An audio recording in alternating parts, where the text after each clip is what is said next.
PGTRB commerce unit 6ல் part 2 video பார்க்குறோம். இன்னைக்கு கிளாஸில் என்ன பார்க்க போகிறோம் அப்படின்னா டெவலப்மெண்ட் பேங்க் தான் பற்றி பார்க்க போகிறோம். டெவலப்மெண்ட் பேங்க்ன்றது நமக்கு சிலபஸில் ஐடிபிஐ, ஐஎஃப்சிஐ, ஐசிஐசிஐ அண்ட் ஐஐபின்னு சொல்லிட்டு 4 டெவலப்மெண்ட் பேங்க் தான் கொடுத்துருக்காங்க. டோட்டலாக நம்ம இந்தியாவில் 7 டெவலப்மெண்ட் பேங்க்ஸ் இருக்குது. ஓகே, இப்போ நம்ம சிலபஸில் உள்ள பேங்க்ஸை பற்றி பார்ப்போம். பிஜிடிஆர்பி காமர்ஸ்க்கு ஆன்லைன் கிளாஸஸ் சீக்கிரமாக ஸ்டார்ட் பண்ண போகிறோம். Daily direct evening online classes இருக்கும். வீக்லி மார்க் டெஸ்ட் இருக்கும். எவ்ரி வீக்ஸ் கிளாஸ் முடிகிற வரையும் 20 யூனிட்ஸ் முடிகிற வரையுமேவும் வீக்லி மார்க் டெஸ்ட் இருக்கும். அஃபோர்டபுள் ஃபீல ஸ்டார்ட் பண்ண போகிறோம். வேணுன்றவங்க ஜாயின் பண்ணிக்கோங்க. எனக்கு கீழே இருக்க நம்பருக்கு காண்டாக்ட் பண்ணுங்கள். ஃபஸ்ட்டு டெவலப்மெண்ட் பேங்கிங் அப்படின்றது எதுக்காக வந்துச்சு, அதுக்குரிய மீனிங் என்னன்னு சொல்லிட்டு பார்த்துக்கலாம். டெவலப்மெண்ட் பேங்க் அப்படின்றது 1930s செகண்ட் வேர்ல்டு வார்க்கு அப்புறம் வேர்ல்டு லெவலில் ஒரு கிரேட் எக்கனாமிக் டிப்ரெஷன் வந்துச்சு. இந்த ப்ராப்ளமை ஓவர் கம் பண்ணுறதுக்காக தான் டெவலப்மெண்ட் பேங்க் உருவானது. செகண்ட் வேர்ல்டு வார் அஃபெக்ட் ஆன கண்ட்ரீஸில் உள்ள இன்ஸ்டியூஷனெல்லாம் ரீகன்ஸ்ட்ரக்ஷன் பண்ணணும், அதுக்காக ஃபண்ட்ஸ் ப்ரொவைட் பண்ணணும் அப்படின்னு சொல்லிட்டு நேஷ்னல் கம்பெனி லெவலில் ஒரு டிமாண்ட் க்ரியேட் பண்ணாங்க. அந்த டிமாண்டை டிபெண்ட் பண்ணி தான் டெவலப்மெண்ட் பேங்கிங்ஸ் வந்து ஆஃப்டர் செகண்ட் வேர்ல்டு வார்க்கு அப்புறம் எல்லா கண்ட்ரீஸ்க்கும் வேணும் அப்படின்னு சொல்லிட்டு வந்துச்சு. நம்ம இந்தியாவில் 1947 ஆஃப்டர் இண்டிபெண்டன்ஸ் அப்போயே நமக்கு ஒரு ஸ்ட்ராங் ஃபினான்ஷியல் சிஸ்டம் இருந்துச்சு. அதில் ஸ்ட்ராங் ஃபினான்ஷியல் சிஸ்டமில் ஆஃப்டர் இண்டிபெண்டன்ஸ் நம்ம என்ன பண்ணோம் அப்படின்னா இண்டஸ்ட்ரி அண்ட் அக்ரிகல்ச்சரோட ஃபண்ட்ஸை ஃபுல்ஃபில் பண்ணுற மாதிரியவும் ஆர்பிஐயோட ரிசர்வ் பேங்க் ஆஃப் இந்தியாவோட ரூல்ஸ் அண்ட் ரெகுலேஷனை கன்ஸ்ட்ரக்ட் பண்ணாங்க. கமர்ஷியல் பேங்க்ஸ் நெட்வொர்க்கை வந்து இண்டஸ்ட்ரியல் அண்ட் அக்ரிகல்ச்சரோட working capital and short term நீட்ஸை ஃபுல்ஃபில் பண்ணுறதுக்காக டெவலப் பண்ணாங்க. இதில் IDBI, NABARD, NHB, SIDBI were set up to meet the long term financial needs and requirements for industry and agricultureக்காக develop பண்ணாங்க. அடுத்தது how many India development bank of இந்தியான்னு பார்த்தோம் அப்படின்னா நமக்கு IFCI, IDFC, NABARD, SIDBI, IDBI, DFICI limited, பிரேம், EXIM bank, NHB, IIBI லிமிடெட்னு சொல்லிட்டு there are totally 7 industrial development bank இருக்குது. இந்த 7 இண்டஸ்ட்ரியல் பேங்க்கில் நெபார்டு வந்து அக்ரிகல்ச்சரை டெவலப் பண்ணுறதுக்காகவும், எக்ஸிம் பேங்க் வந்து இம்போர்ட் அண்ட் எக்ஸ்போர்ட்டை டெவலப் பண்ணுறதுக்காகவும் இருக்குது. ரிமைனிங் 5 பேங்க்ஸும் இண்டஸ்ட்ரியல் ரீகன்ஸ்ட்ரக்ஷன் பண்ணுறதுக்காகவும் டெவலப் பண்ணுறதுக்காகவும் உள்ள பேங்க்.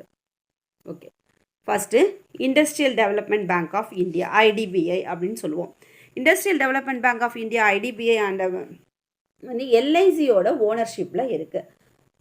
1960 இண்டஸ்ட்ரியல் டெவலப்மெண்ட்டுக்காக இந்தியாவால் எக்ஸ்டாப்ளிஷ் ஆனது தான் இந்த IDBI. It's development finance institution and it's provide financial service to industrial sector.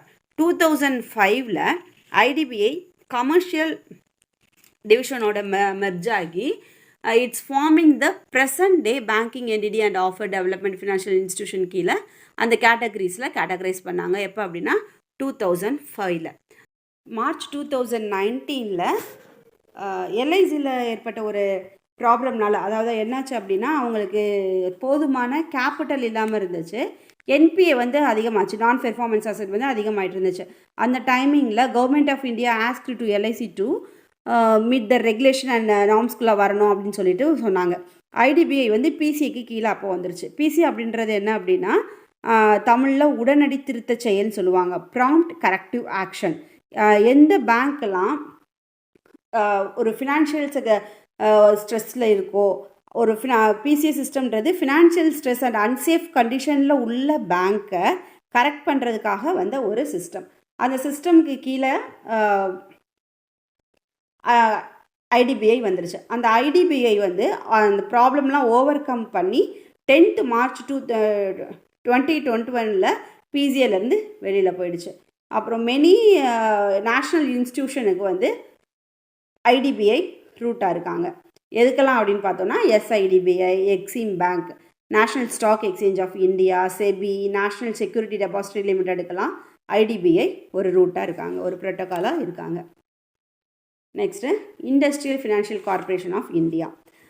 ஆக்சுவலாக ஐஎஃப்சிஐ தான் இண்டிபெண்டன்ஸ்க்கு அப்புறமா இந்தியன் கவர்மெண்ட்டால் எக்ஸ்டாப்ளிஷ் பண்ண ஃபஸ்ட்டு ஃபினான்ஷியல் இன்ஸ்டிடியூஷன். அதுக்கப்புறம் தான் அந்த ஐடிபிஐலாம் வந்தது. ஐஎஃப்சிஐயோட மெயின் எய்ம் என்ன அப்படின்னா மேனுஃபேக்சரிங் அண்ட் இண்டஸ்ட்ரியல் செக்டாருக்கு லாங் டேர்ம் ஃபினான்ஸ் வந்து ப்ரொவைட் பண்ணுறது தான் இவங்களோட மெயின் எய்ம். ஐஎஃப்சிஐயோட ஹெட் ஆஃபீஸ் வந்து டெல்லியில் இருக்குது. 1993ல் ஐஎஃப்சிஐ பப்ளிக் கம்பெனியாக கன்வெர்ட் ஆச்சு. இதோட main aim industrial sector to meet the medium and long term financial need. ஐஎஃப்சிஐயோட main stakeholders IDBI, scheduled banks, insurance sectors, cooperative banks, இது எல்லாமே ஐஎஃப்சியோட ஸ்டேக் ஹோல்டர்ஸாக இருக்காங்க. இதோட ஆத்தரைஸ் கேபிட்டல் வந்து 250 crores இருக்குது. இதோட கேபிட்டலை இன்க்ரீஸ் பண்ணணும் அப்படின்னா அந்த பேங்க்கோட விஷ் படி சென்ட்ரல் கவர்மெண்ட் ஆஃப் இந்தியா வந்து இன்க்ரீஸ் பண்ணி தருவாங்க.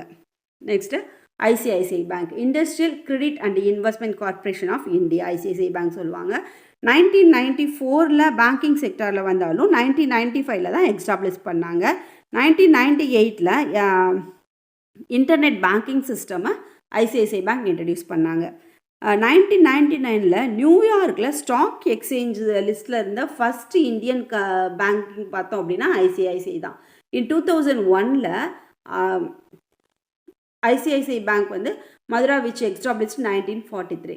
நெக்ஸ்ட் இன் 2002ல் the direct bank approve the merge of parent கம்பெனியோட மர்ஜ் பண்ணாங்க, அதோட சப்சிடி கம்பெனிஸ். இன் 2003ல் ஐசிஐசிஐ பேங்க் அதோட எக்ஸ்பேண்டடாக அப்ராட்லலாம் பண்ண ஆரம்பித்தாங்க. அப்ராடில் அவங்களோட பேங்கிங் சர்வீஸை ப்ரொவைட் பண்ண ஆரம்பித்தாங்க. அவங்களோட ஆப்ரேஷன்ஸை என்னென்னக்குன்னு பார்த்தோம் அப்படின்னா Canada, UK, Singapore and also establish Dubai அப்படின்னு சொல்லிட்டு நிறைய அப்ராட் கண்ட்ரீஸில் டெவலப் ஆச்சு. IIB, industrial investment bank. Industrial investment bank அப்படின்றது 1971ல் Indian parliament under section 617 resolution மூலமாக உருவாக்கப்பட்ட கம்பெனி ஆக்ட்ஸ் கீழே உருவாக்கப்பட்ட ஒரு பேங்க். இதோட ஹெட் குவார்ட்டர்ஸ் எங்கே இருக்குதுன்னு பார்த்தோம் அப்படின்னா கல்கட்டாவில் இருக்குது. இது வந்து ஃபஸ்ட்டு ஐஆர்சிஐ அப்படின்னு இருந்துச்சு. ஐஆர்சிஐ அப்படின்றது இண்டஸ்ட்ரியல் ரீகன்ஸ்ட்ரக்ஷன் ஆஃப் இந்தியா அப்படின்னு சொல்லிட்டு ஐஆர்சிஐயாக இருந்துச்சு. ஐஆர்சிஐ அப்படின்னு தான் ஃபஸ்ட்டு இதை செட்டப் பண்ணாங்க. 1985ல் ஐஆர்பிஐ ஆக்ட் 1904 படி ஒரு full fledged development financial இன்ஸ்டிடியூஷனாக establish ஆச்சு. இன் மார்ச் 1997ல் தான் ஐஐபி அப்படின்னு சொல்லிட்டு இதை கொண்டு வந்தாங்க. Industrial investment bank of India அப்படின்னு சொல்லி அண்டர் த கம்பெனி ஆக்ட் 1956 கீழே உருவானது. இதோட ஓனர்ஷிப் வந்து ministry of finance and government of India கீழே இருக்குது. இதோட மெயின் எய்ம் என்ன அப்படின்னா ஐஐபியோட மெயின் எய்ம் சீக் இண்டஸ்ட்ரியை வந்து ரீகன்ஸ்ட்ரக்ஷன் பண்ணுறது தான் இதோட மெயின் எய்மேவும். இந்த டெவலப்மெண்ட் பேங்க்குரிய மெயின் எய்மேவும் சீக் இண்டஸ்ட்ரியை டெவலப் பண்ணுறது தான். அதோட term loan, short term project ஃபினான்ஸுக்கு ப்ரொவைட் பண்ணுறது, ஈக்விட்டிஸ் சப்ஸ்கிரிப்ஷனுக்கு ஃபினான்ஸ் ப்ரொவைட் பண்ணுறது, எக்யூப்மெண்ட்ஸ்க்காக ஃபினான்ஸ் ப்ரொவைட் பண்ணுறது.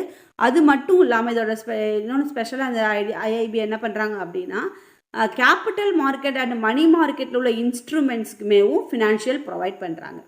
இப்போது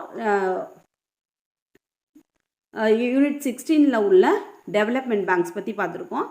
அடுத்த வீடியோவில் நெக்ஸ்ட் டாபிக்லாம் பார்ப்போம். இன்னும் கண்டினியூஸாக நம்ம சேனலில் வீடியோ வந்துகிட்டே இருக்கும். தேங்க்யூ.